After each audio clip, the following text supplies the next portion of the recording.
Olá, bem-vindos a mais uma conversa nossa aqui. Hoje o tema é daqueles bem profundos. Encontrar e viver um propósito divino. A gente está olhando para um material chamado Descobrindo o Propósito Divino, Atitudes e Reflexões, que traz um olhar assim bem focado na prática mesmo. E a ideia aqui é tentar tirar o essencial, sabe? Como é que a gente identifica e, mais importante, como é que a gente vive esse caminho, com foco nas atitudes que o texto sugere. Ok, vamos tentar desembrulhar isso. O ponto de partida que eles colocam é curioso. Fazem uma diferença, né, entre perder o amor de Deus, que o texto diz que não dá para perder, e perder o rumo do nosso propósito divino. E isso sim parece que pode acontecer. E o mais interessante, muitas vezes somos nós mesmos que atrapalhamos, sabe? Meio que nos sabotamos. Uhum. O que eu acho fascinante aqui é como o texto rapidamente muda o foco, né? Sai do discurso e vai direto para as ações, para as atitudes do dia a dia. Não é só falar, é fazer.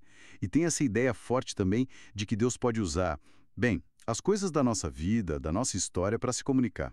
É como se a vida mesma fosse um canal de diálogo. Fica bem pessoal isso, né? Total. E essa pegada prática aparece em conselhos bem concretos. Por exemplo, o texto sugere algo que parece básico, mas, nossa, tem um peso. Evitar dar opinião se ninguém pediu. A justificativa é que isso evitaria um monte de problema, de desgaste.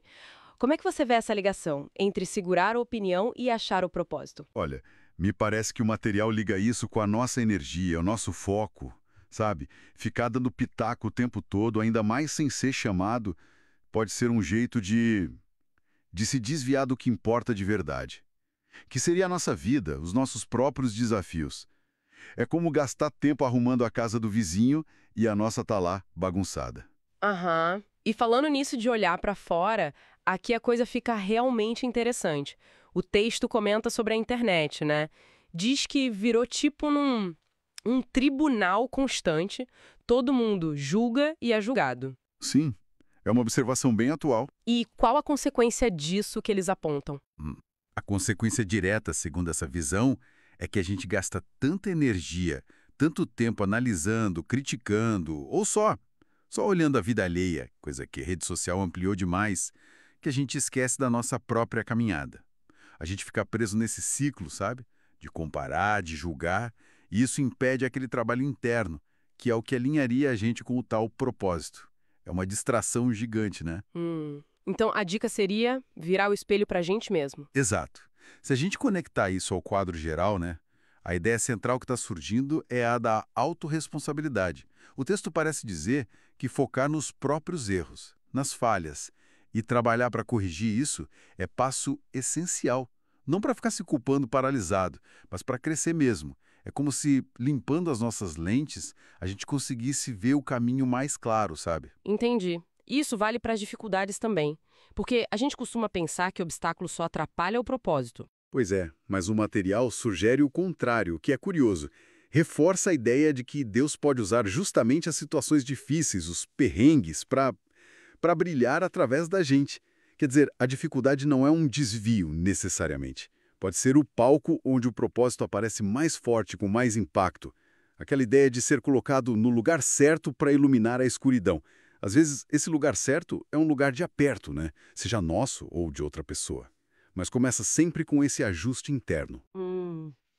Então, o que tudo isto significa, no fim das contas? Tentando resumir, parece que essa jornada para achar e viver o propósito divino, segundo essa fonte, é menos sobre esperar um sinal espetacular lá fora e mais sobre um trabalho interno constante. Precisa de autoconsciência para não se sabotar, foco nas próprias ações, né, essa correção pessoal, né, e desenvolver uma sensibilidade para pegar a comunicação divina nas entrelinhas da vida. E também ter uma postura mais cuidadosa nas interações online e offline. O fio condutor parece ser esse: olhar para dentro primeiro, para depois agir lá fora com um propósito. Faz sentido. Faz todo sentido e essa sua síntese, ela levanta uma questão importante, acho que para todo mundo que está ouvindo pensar um pouco.